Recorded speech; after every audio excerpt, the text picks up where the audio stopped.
యెషయా గ్రంథము 19వ అధ్యాయము. ఐగుప్తును గుర్చిన దేవోక్తి. యెహోవా వేగము గల మేఘమెక్కి ఐగుప్తునకు వచ్చుచున్నాడు. ఐగుప్తు విగ్రహములు ఆయన సన్నిధిని కలవరపడును. ఐగుప్తీయుల గుండె కరుగుచున్నది. నేను ఐగుప్తీయుల మీదికి ఐగుప్తీయులను రేపెదను. సహోదరుల మీదికి సహోదరులు, పొరుగువారి మీదికి పొరుగువారు లేచుదురు. పట్టణముతో పట్టణము యుద్ధము చేయును, రాజ్యముతో రాజ్యము యుద్ధము చేయును. ఐగుప్తీయుల యొక్క శౌర్యము నశించను. వారి ఆలోచన శక్తిని నేను మాన్పివేసేదను. కావున వారు విగ్రహముల యొద్దకును, గొడుగు వారి యొద్దకును, కర్ణ పిశాచి గల వారి యొద్దకును, సోదెగాండ్ర యొద్దకును విచారింప వెళుదురు.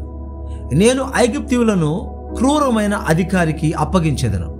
బలాత్కారుడైన రాజు వారి నేలును అని ప్రభువును సైన్యములకు అధిపతియునగు యెహోవా సెలవిచ్చుచున్నాడు. సముద్ర జలములు ఇంకిపోవును, నదియును ఎండి పొడి నేల ఎగును. ఏటి పాయలను కంపు కొట్టును, ఐగుప్తు కాలువలు ఇంకి ఎండిపోవును. రెల్లును తొంగలును వాడిపోవును. నైలు నది ప్రాంతమున దాని తీరముననున్న బీడులను, దాని యొద్ద విత్తబడిన పైరంతయు ఎండి కొట్టుకొని పోయి కనబడకపోవును. జాలరులను దుఃఖించెదరు. నైలు నదిలో గాలములు వేయవారందరూ ప్రలాపించెదరు. జలముల మీద వలలు వేయవారు కృషించిపోదురు. దువ్వెలతో దువ్వబడు జనుప నార పని చేయవారును, తెల్లని బట్టలు నేయవారును సిగ్గుపడుదురు. రాజ్య స్తంభములు పడగొట్టబడును. కూలిపని చేయవారందరూ మనోవ్యాధి పొందుదురు. ఫరో యొక్క జ్ఞానులైన ఆలోచనకర్తలు, సోయను అధిపతులు కేవలము అవివేకులైరి. ఆలోచన శక్తి పశుప్రాయమాయను. నేను జ్ఞాని కుమారుడను, పూర్వపు రాజుల కుమారుడనని ఫరోతో మీరెట్లు చెప్పుదురు? నీ జ్ఞానులేమైరి? సైన్యములకు అధిపతియగు యెహోవా ఐగుప్తును గూర్చి నిర్ణయించిన దానిని వారు గ్రహించి నీతో చెప్పవలెను గదా. సోయను అధిపతులు అవివేకులైరి, నోబు అధిపతులు మోసపోయిరి. ఐగుప్తు గోత్ర నిర్వాహకులు అది మార్గము తప్పునట్లు చేసిరి. యెహోవా ఐగుప్తు మీద మూర్ఖత గల ఆత్మను కుమ్మరించి ఉన్నాడు. మత్తుడు తన వాంతితో తూలిపడినట్లు ఐగుప్తును తన పని అంతటి విషయమై వారు తోలచేసి ఉన్నారు. తల అయినను, తోక అయినను, కొమ్మ అయినను, రెల్లైనను ఐగుప్తులో పని సాగింపు వారెవరనూ లేరు. ఆ దినమున ఐగుప్తీయులు స్త్రీల వంటి వారగుదురు. సైన్యములకు అధిపతియగు యెహోవా వారిపైన తన చెయ్యి ఆడించును. ఆడుచుండు ఆయన చేయి చూచి వారు వణకి భయపడుదురు. యూదా దేశము ఐగుప్తునకు భయంకరమగును. తమకు విరోధముగా సైన్యములకు అధిపతియగు యెహోవా ఉద్దేశించిన దానిని బట్టి ఒకడు ప్రస్తావించినడలా ఐగుప్తీయులు వణుకుదురు. ఆ దినమున కనాను భాషతో మాట్లాడుచు యెహోవా వారమని ప్రమాణము చేయు 5 పట్టణములు ఐగుప్తు దేశములో ఉండును. వాటిలో ఒకటి నాశనపురము. ఆ దినమున ఐగుప్తు దేశము మధ్యను యెహోవాకు ఒక బలిపీఠమును, దాని సరిహద్దునొద్ద యెహోవాకు ప్రతిష్ఠితమైన యొక్క స్తంభమును ఉండును. అది ఐగుప్తు దేశములో సైన్యములకు అధిపతియగు యెహోవాకు సూచనగాను సాక్ష్యార్థముగాను ఉండును. బాధకులను గూర్చి వారు యెహోవాకు మొరపెట్టగా ఆయన వారి నిమిత్తము శూరుడైన యొక్క రక్షకుని పంపును. అతడు వారిని విమోచించును. ఐగుప్తీయులు తెలుసుకున్నట్లు యెహోవా తన్ను వెల్లడిపరుచుకొనును. ఆ దినమున ఐగుప్తీయులు యెహోవాను తెలుసుకొందురు. వారు బలి నైవేద్యములను నర్పించి ఆయనను సేవించెదరు. యెహోవాకు మ్రొక్కుకొనెదరు. తాము చేసుకొనిన మ్రొక్కుబడులను చెల్లించెదరు. యెహోవా వారిని కొట్టును. స్వస్థపరచవలని ఐగుప్తీయులను కొట్టును. వారు యెహోవా వైపు తిరుగగా ఆయన వారి ప్రార్థన నంగీకరించి వారిని స్వస్థపరచును. ఆ దినమున ఐగుప్తు నుండి అష్షూరుకు రాజమార్గం ఏర్పడును. అష్షూరీయులు ఐగుప్తుకును, ఐగుప్తీయులు అష్షూరులకును వచ్చుచూ పోవచ్చు నుందురు. ఐగుప్తీయులను అషూరీయులను యెహోవాను సేవించెదరు. ఆ దినమున ఐగుప్తు అషూరీయులతో కూడా ఇశ్రాయేలు 3వ జనమై భూమి మీద ఆశీర్వాద కారణముగా నుండును. సైన్యములకు అధిపతియగు యెహోవా, నా జనమైన ఐగుప్తీయులారా, నా చేతుల పని అయిన అషూరీయులారా, నా స్వాస్థ్యమైన ఇశ్రాయేలులారా, మీరు ఆశీర్వదింపబడుదురని చెప్పి వారిని ఆశీర్వదించును. యెషయా గ్రంథము 20వ అధ్యాయం.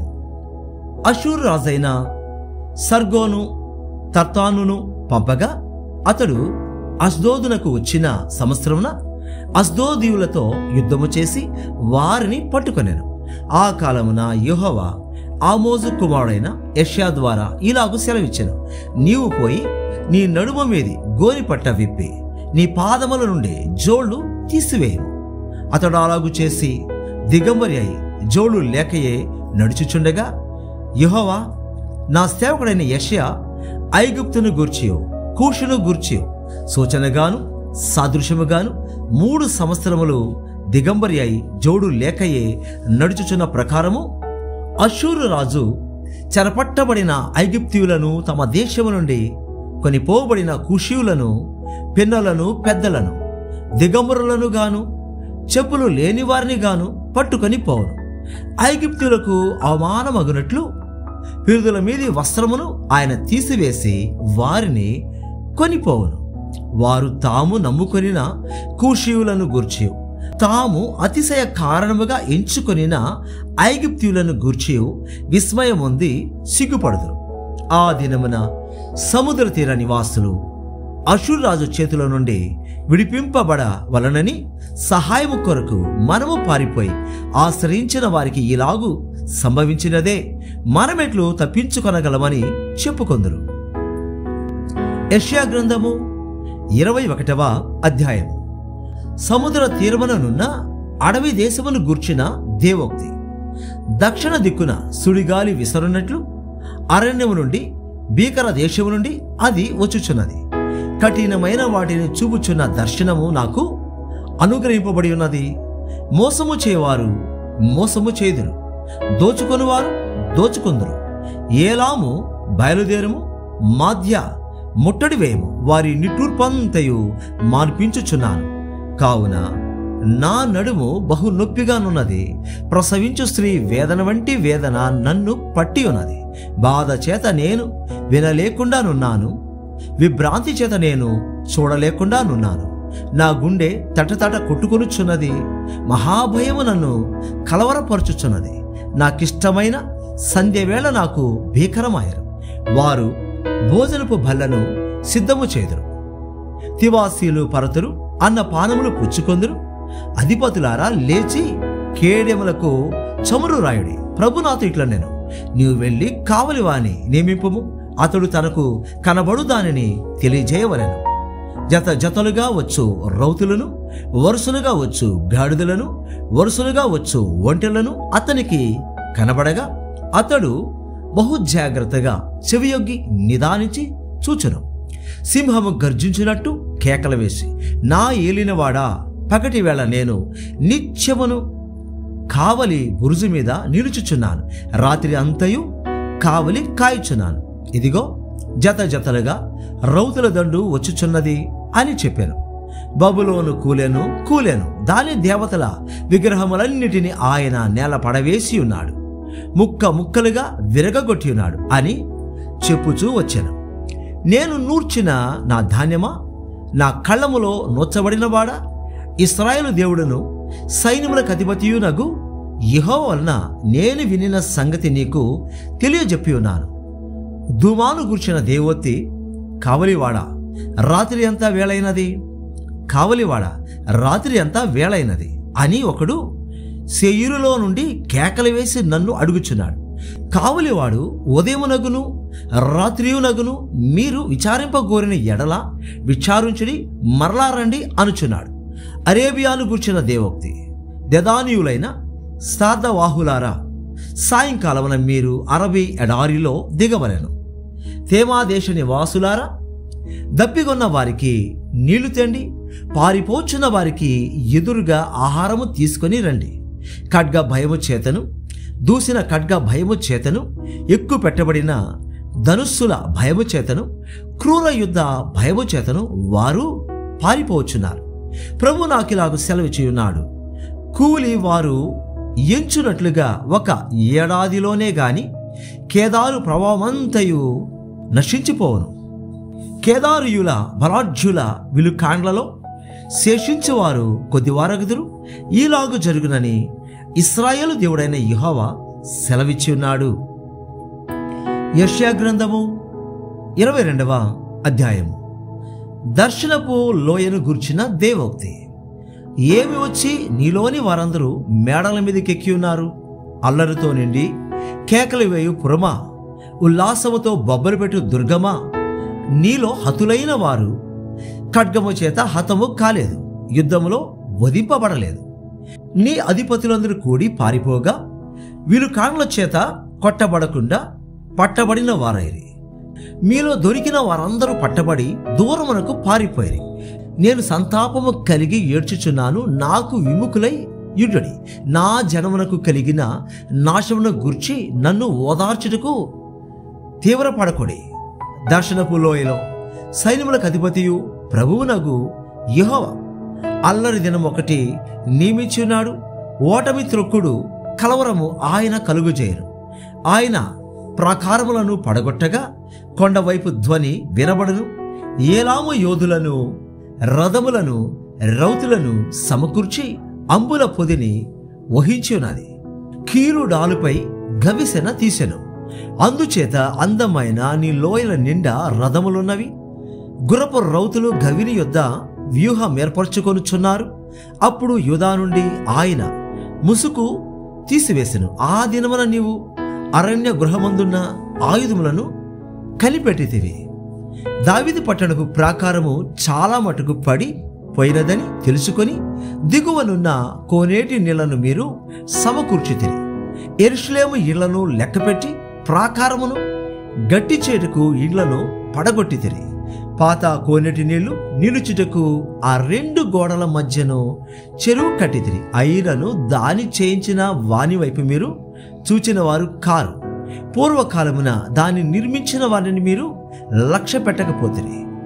ఆ దినమున ఏడ్చుటకును, అంగలార్చుటకును, తలబోడి చేసుకొనుటకును, గోనెపట్ట కట్టుకొనుటకును సైన్యములకు అధిపతియు ప్రభువునగు యెహోవా మిమ్మును పిలువగా, రేపు చచ్చిపోదుము గనుక తిందము త్రాగుదము అని చెప్పి ఎడ్లను వధించుచు, గొర్రెలను కోయుచు, మాంసము తినుచు, ద్రాక్షారసము త్రాగుచు మీరు సంతోషించి ఉత్సహించుదురు. కాగా ప్రభువును సైన్యములకు అధిపతియునగు యెహోవా నాకు ప్రత్యక్షుడై నాకు వినబడినట్లు ఇట్లనుచున్నాడు, మీరు మరణము కాకుండా ఈ మీ దోషమునకు ప్రాయశ్చిత్తము కలుగదని ప్రభువును సైన్యములకు అధిపతియునగు యెహోవా ప్రమాణపూర్వకంగా సెలవిచ్చుచున్నాడు. ప్రభువును సైన్యములకు అధిపతియునగు యెహోవా ఇలాగు సెలవిచ్చుచున్నాడు, గృహ నిర్వాహకుడైన షబ్నా అను ఈ విచారణకర్త యుద్ధకు పోయి అతనితో ఇట్లను, ఇక్కడ నీకేమి పని? ఇక్కడ నీకెవరున్నారు? నీవిక్కడ సమాధిని తొలిపించుకొననేలా? ఎత్తైన స్థలమున సమాధిని తొలిపించుకొనుచున్నాడు, శిలలో తనకు నివాసము తొలిపించుకొనుచున్నాడు. ఇదిగో బలాఢ్యుడొకని విసిరివేయునట్లు యెహోవా నిన్ను వడిగా విసిరివేయను. ఆయన నిన్ను గట్టిగా పట్టుకొనను. ఆయన నిన్ను మడిచి ఒకడు చెండు వేసినట్టు విశాలమైన దేశంలోనికి నిన్ను విసిరివేయను. నీ యజమానుని ఇంటి వారికి అవమానము తెచ్చినవాడా, అక్కడే నీవు మృతి పొందెదవు. నీ ఘనమైన రథములు అక్కడనే పడి ఉండెను. నీ స్థితి నుండి యెహోవానగు నేను నిన్ను తొలగించెదను. నీ ఉద్యోగము నుండి ఆయన నిన్ను త్రోసివేయను. ఆ దినమున నేను నా సేవకుడును హిల్కియా కుమారుడునగు ఎల్యాకీమును పిలిచి అతనికి నీ చొక్కాయిని తొడిగించి నీ నడికట్టు చేత అతని బలపరిచి నీ అధికారమును అతనికిచ్చెదను. అతడు యెరూషలేము నివాసులకును యూదా వంశస్థులకును తండ్రి యగును. నేను దావీదు ఇంటి తాళపు అధికార భారమును అతని భుజము మీద ఉంచెదను. అతడు తీయగా ఎవడను మోయజాలడు, అతడు మోయగా ఎవడను తీయజాలడు. దిట్టమైన చోట మేకు కొట్టినట్టు నేను అతని స్థిరపరచెదను. అతడు తన పితరుల కుటుంబమునకు మాన్యత గల సింహాసనముగా నుండును. గిన్నెల వంటి పాత్రలను, బుడ్ల వంటి సమస్తమైన చిన్న చెంబులను అనగా అతని పితరుల సంతాన సంబంధులకు పిల్లా జల్లలందరినీ అతని మీద వ్రేలాడించెదను. సైన్యములకు అధిపతిగు యెహోవా ఇలాగు సెలవిచ్చుచున్నాడు. ఆ దినమున దిట్టమైన చోట స్థిరపరచబడిన ఆ మేకు ఊడదేయబడి తెగవేయబడి పడును. దాని మీదనున్న భారము నాశనమగును. ఇలాగు జరుగునని యెహోవా సెలవిచ్చి ఉన్నాడు. యెషయా గ్రంథము 23వ అధ్యాయం. తూరును గూర్చిన దేవోక్తి.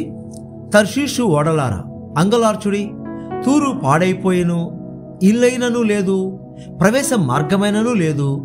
కిత్తీయుల దేశము నుండి ఆ సంగతి వారికి వెల్లడి చేయబడెను. సముద్ర తీర వాసులారా అంగలార్చుడి, సముద్రము దాటుచుండు సీదోను వర్తకులు తమ సరకులతో నిన్ను నింపిరి. షిహోరు నది ధాన్యము, నైలు నది పంట సముద్రం మీద నీలోనికి తేబడుచుండెను. తూరు వలన జనములకు లాభం వచ్చెను. సీదోను సిగ్గుపడము, సముద్ర దుర్గము మాట్లాడుచున్నది. నేను ప్రసవేదన పడని దానను, పిల్లలు కనని దానను, యవనస్తులను పోషింపని దానను, కన్యకలను పెంచని దానను. ఆ వర్తమానము ఐగుప్తీయులు విని తూరును గూర్చి మిక్కిలి దుఃఖింతరు. తర్షీషులకు వెల్లుడి, సముద్ర తీర వాసులారా అంగలార్చుడి. నీకు సంతోషము కలుగు చేసిన పట్టణమిదేనా? ప్రాచీన కాలమున నుండిన పట్టణమిదేనా? పరదేశ నివాసము చేయుటకు దూర ప్రయాణము చేసిన దిదేనా? దాని వర్తకులు రాజా సమానులు, దాని వ్యాపారులు భూనివాసులలో ఘనులు. కిరీటముల నిచుచుండు తూరుకు ఇలాగు చేయనెవడు ఉద్దేశించను? సర్వ సౌందర్య గర్వాతిశయమును అపవిత్ర పరచుటకును, భూమి మీదనున్న సర్వఘనులను అవమానపరచుటకును సైన్యములకు అధిపతియగు యెహోవా ఇలాగు చేయనుద్దేశించను. తర్షీషు కుమారి, నీ దేశమునకిక నడికట్టు లేకపోయాను. నైలు నది ప్రవహించినట్లు దాని మీద ప్రవహించము. ఆయన సముద్రం మీద తన చెయ్యి చాపెను, రాజ్యములను కంపింపజేసెను. కనాను కోటలను నశింపజేయుటకు యెహోవా దాని గూర్చి ఆజ్ఞాపించెను. మరియు ఆయన సీదోను కన్యక చెరపబడిన దానా, నీకికను సంతోషముండదు. నీవు లేచి కిత్తీముకు దాటిపోము, అక్కడనైనా నీకు నెమ్మది కలుగదు. ఇదిగో కల్దీయుల దేశమును చూడుము, వారికను జనముగా ఉండరు. అష్షూరీయులు దానిని అడవి మృగములకు నివాసముగా చేసి ఉన్నారు. వారు కోటలు కట్టించి దాని నగరులను పడగొట్టి ఉన్నారు. తర్షీషు వాడలారా అంగలార్చుడి, మీ దుర్గము పాడైపోయాను. ఒక రాజు ఏలుబడిలో జరిగినట్లు తూరు ఆ దినమున 70 సంవత్సరములు మరువబడును. 70 సంవత్సరములైన తరువాత వేశ్యల కీర్తనలో ఉన్నట్లు జరుగును. ఏమనగా, మరోబడిన వేశ్య సితారా తీసుకొని పట్టణములో తిరుగులాడుము. నీవు జ్ఞాపమునకు వచ్చినట్లు ఇంపుగా వాయించము, అనేక కీర్తనలు పాడుము. 70 సంవత్సరముల అంతమున యెహోవా తూరును దర్శించును. అది వేశ్య జీతమునకు మరల భూమి మీదనున్న సమస్త లోక రాజ్యములతో వ్యభిచారము చేయను. వేశ్య జీతముగా ఉన్నదాని వర్తక లాభము యెహోవాకు ప్రతిష్ఠితమగును. అది కూర్చబడదు, దాని నిధిలో వేయబడదు. యెహోవా సన్నిధిని నివసించు వారికి సంతుష్టి ఇచ్చు భోజనమునకును ప్రశస్త వస్త్రములకును ఆ పట్టణపు లాభము ఆధారముగా నుండును.